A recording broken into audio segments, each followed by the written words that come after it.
From JBS Studios in Greater New York, this is the JBS News Update with Teisha Bader.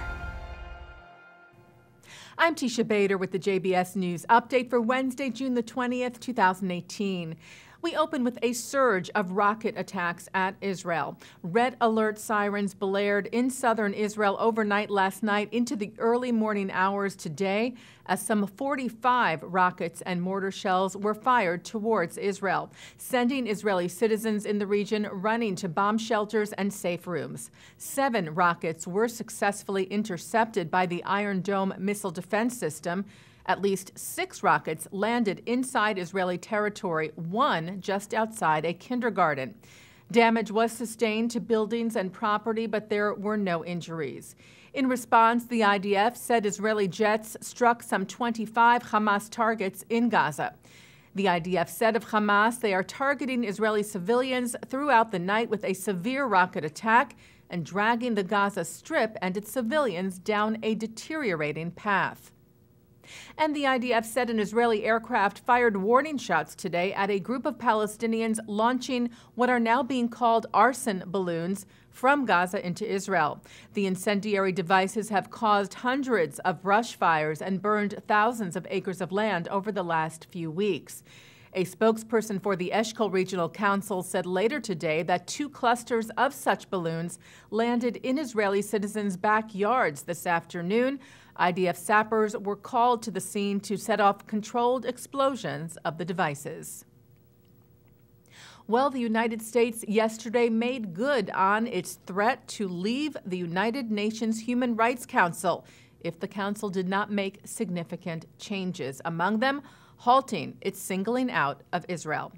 Speaking last night at the U.S. State Department, U.S. Ambassador to the UN, Nikki Haley, accompanied by U.S. Secretary of State Mike Pompeo, addressed a press conference announcing the decision. 1 year ago, I traveled to the United Nations Human Rights Council in Geneva. On that occasion, I outlined the U.S. priorities for advancing human rights, and I declared our intent to remain a part of the Human Rights Council if essential reforms were achieved. These reforms were needed in order to make the Council a serious advocate for human rights. For too long, the Human Rights Council has been a protector of human rights abusers and a cesspool of political bias. Regrettably, it is now clear that our call for reform was not heeded. Human rights abusers continue to serve on and be elected to the Council. The world's most inhumane regimes continue to escape scrutiny, and the Council continues politicizing and scapegoating of countries with positive human rights records in an attempt to distract from the abusers in their ranks. Therefore, as we said we would do a year ago, if we did not see any progress, the United States is officially withdrawing from the UN Human Rights Council. And then, of course, there is the matter of the chronic bias against Israel. Last year, the United States made it clear that we would not accept the continued existence of Agenda Item 7, which singles out Israel in a way that no other country is singled out. Earlier this year, as it has in previous years, the Human Rights Council passed 5 resolutions against Israel, more than the number passed against North Korea, Iran, and Syria combined. This disproportionate focus and unending hostility towards Israel is clear proof that the Council is motivated by political bias, not by human rights. Haley said if progress was made in the future at the Council, the U.S. would certainly consider rejoining the body. Israeli Prime Minister Benjamin Netanyahu welcomed the U.S. announcement, writing on his Twitter account today, "The U.S. decision to leave this prejudiced body is an unequivocal statement that enough is enough."